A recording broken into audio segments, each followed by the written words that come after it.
Hey everybody, and welcome to another recap with D.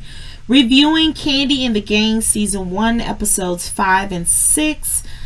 Let's get right into it. All I really wanted to know from episode 5 was what Chandrika meant by she said, she didn't say Kandi and Todd don't care about their restaurant, because clearly we heard her say it on the footage, but we will get to that in a minute. One thing I do want to point out is I don't like how Chandrika was sitting down with Todd and Kandi trying to voice some concerns about the restaurant. And once again, they didn't want to hear it. Typical Todd and Kandi running a terrible business. Don't want to hear what their employees have to say. Don't want to adhere to the reviews from their customers. And when it comes to their employees, they just see it as complaints. And to me, complaint or not, it's something that needs to be fixed. Clearly, we can see watching the show, a lot needs to be fixed. Anyway, in episode 5, also, Dominique goes to Brandon's apartment, which was hideous, by the way. And congratulations are in order for Dominique. As always, she's doing great things and getting booked to go to London. That's a wonderful thing, because she needs to get away from Brandon. And I say that because that situation with him trying to, he's getting into the job just to get close to her, that is very, very much creepy to me. And I honestly think that when she leaves, if she leaves or when she leaves, he might quit. And I hope he do, because he's a terrible manager as well. Anyway, Brian is still suspended. I thought that by the beginning of episode 5, he was at least going to be back. But apparently not. However, it was nice seeing he's still working on his craft, his egg rolls. Egg rolls are a booming business. People love egg rolls.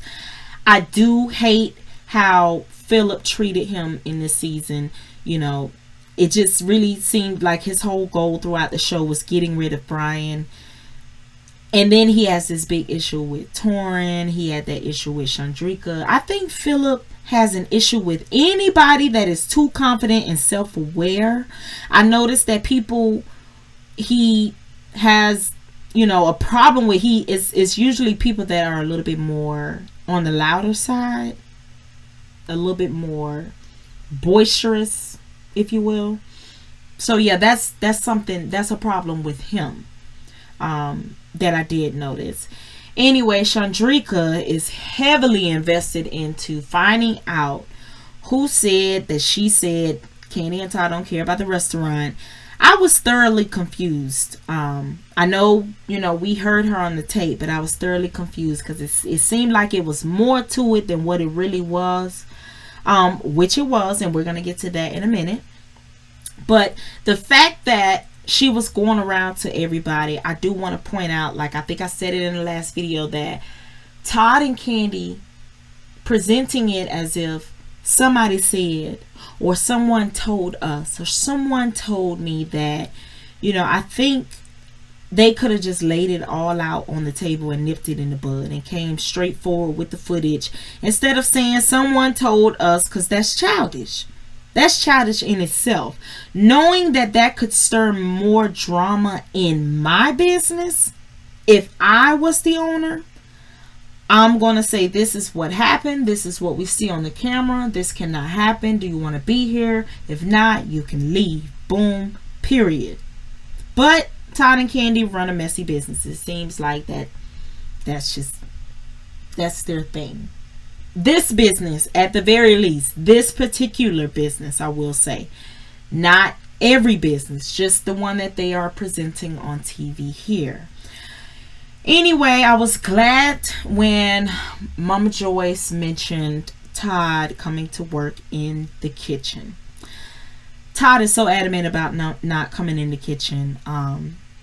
Everybody just do their job, make it work. I think Todd got that short man syndrome thing going. Anything that makes him feel small, he's totally against. And I am totally for that. I understand. I do want to address how Mama Joyce mentioned how, he never goes in there to work with them.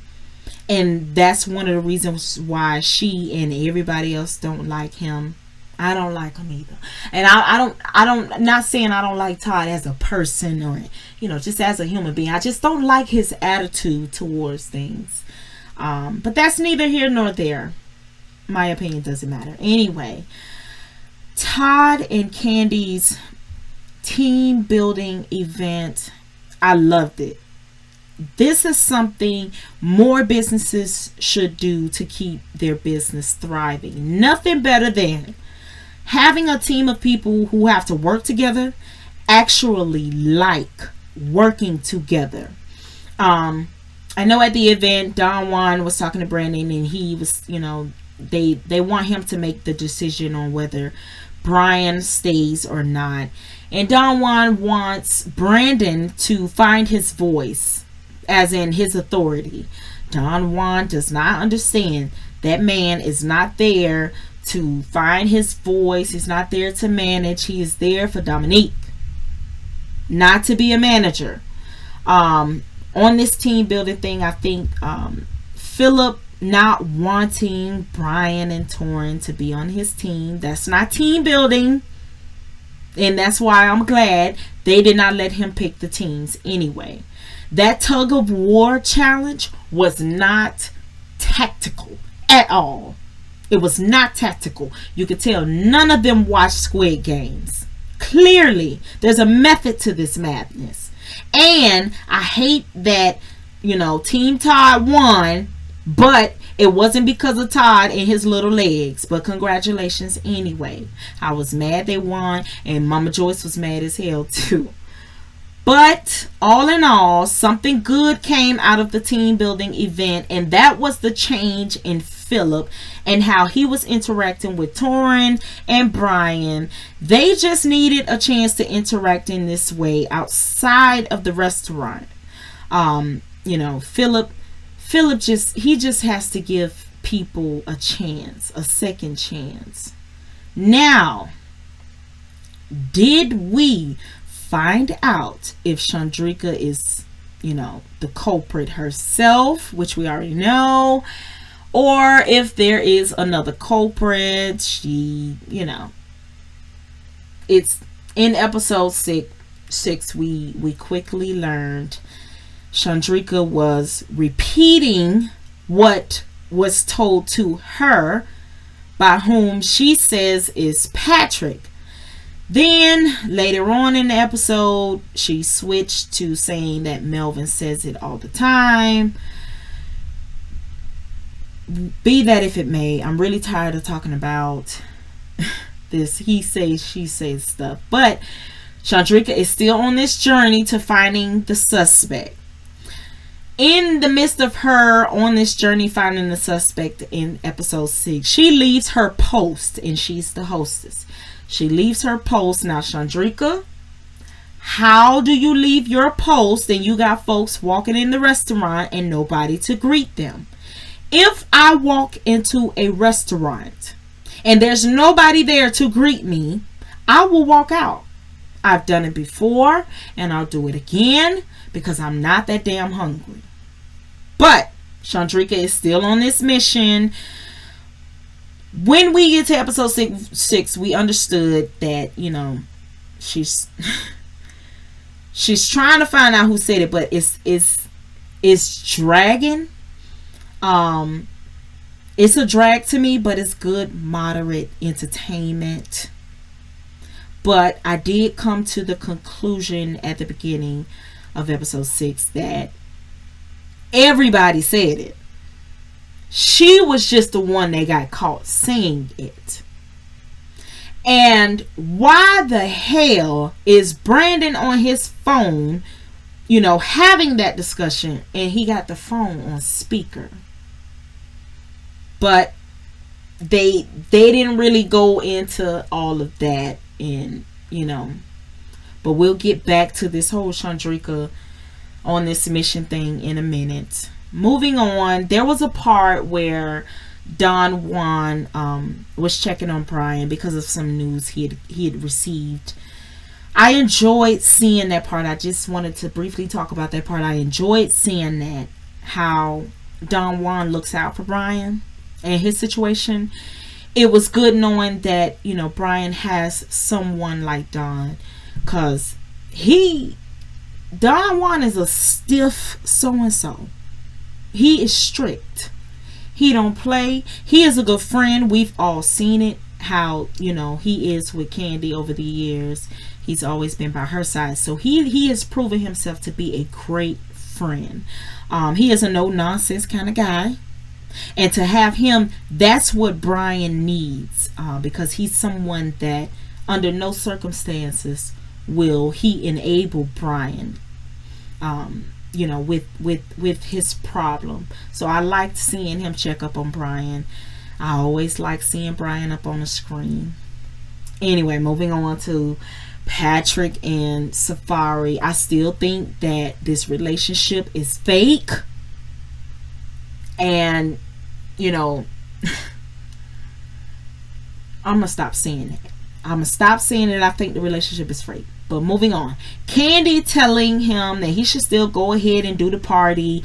I'm hoping that she meant just do the party and don't invite Chandrika and her man. But that's not what she said. And I don't like that. There should have been a little bit more clarity. I understand where Safari is coming from.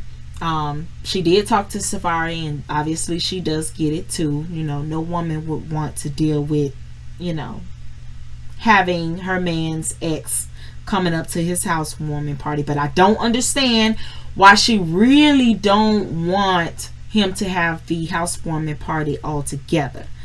I'm glad he decided to make that decision. On another note, her decorating is horrible. It was terrible.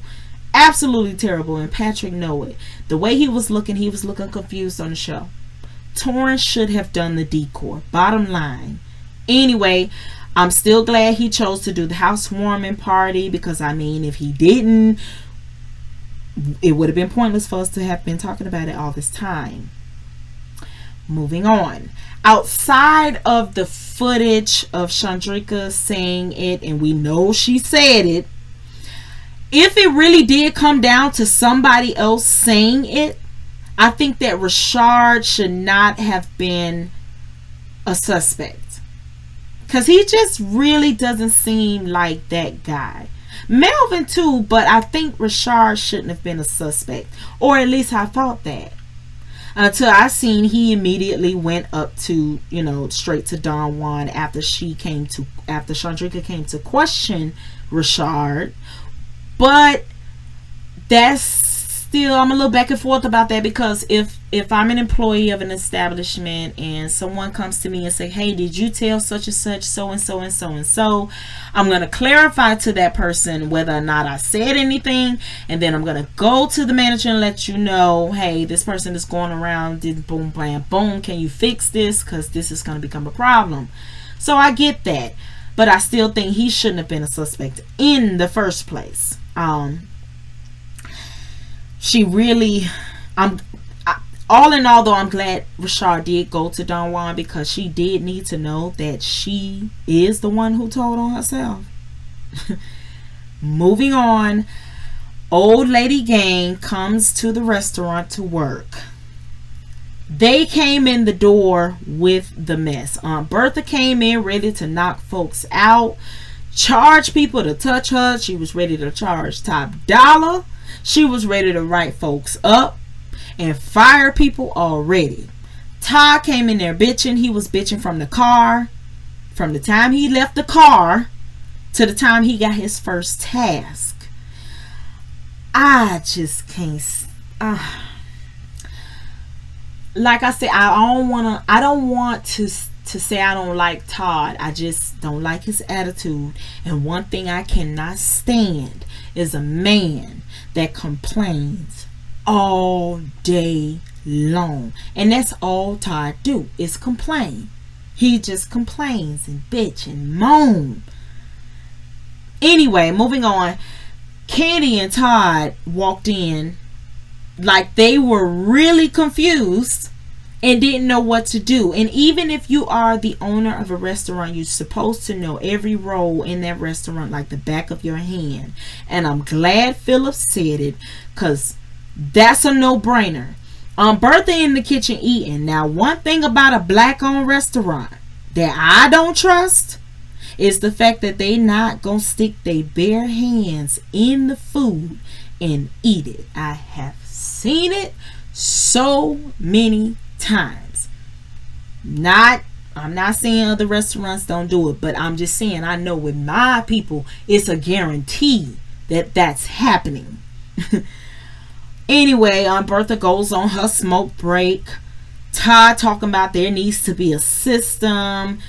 You know, when you're the owner of the business, you put the system together and then you make sure your employees follow that system, Todd. So where's the system, Todd? What is your solution, Todd? You know, I can't stand that damn Todd. Overall, though, I am glad the Tuckers and the old lady gang got a feel for the kitchen. They got a chance to get more of an understanding of why, you know, things are so difficult. Todd needs to do more in the kitchen, not necessarily just in the kitchen. I think he just needs to get more hands-on with the business. He don't even want to go get a generator for when the lights cut out. I mean, that's something that the owner should really do.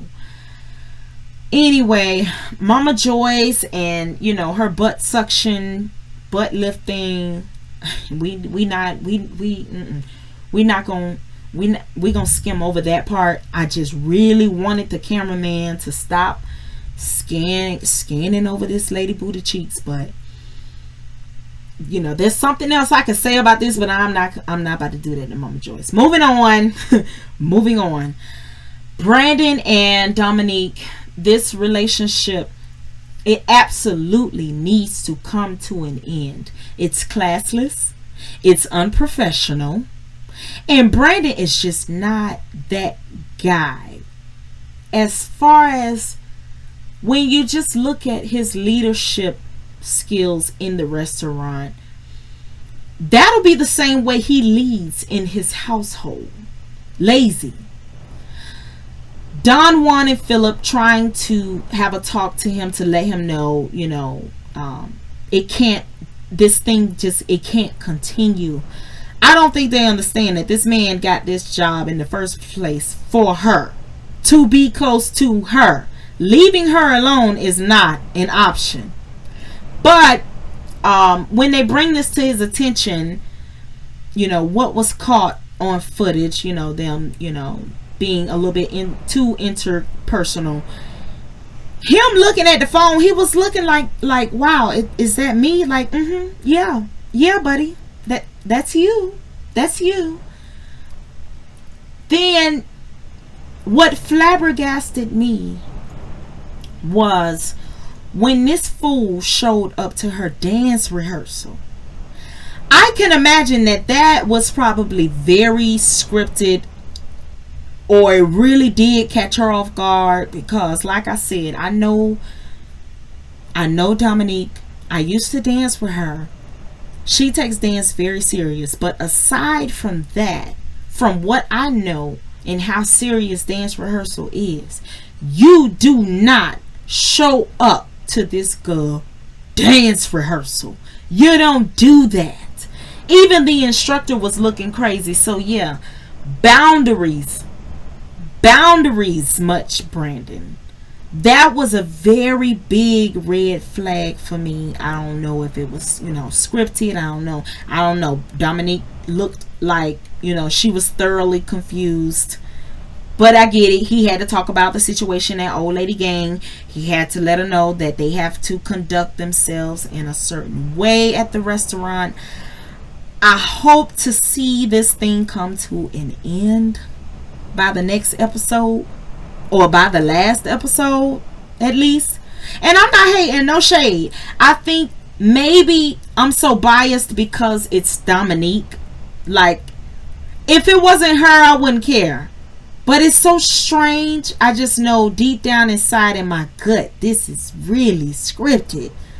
But we're going to leave this on the table. I'm done with that. Anyway, that is my review on Kandi and the Gang season 1 episodes 5 and 6. Make sure you like and subscribe. See you all in the next video. Thank you for watching.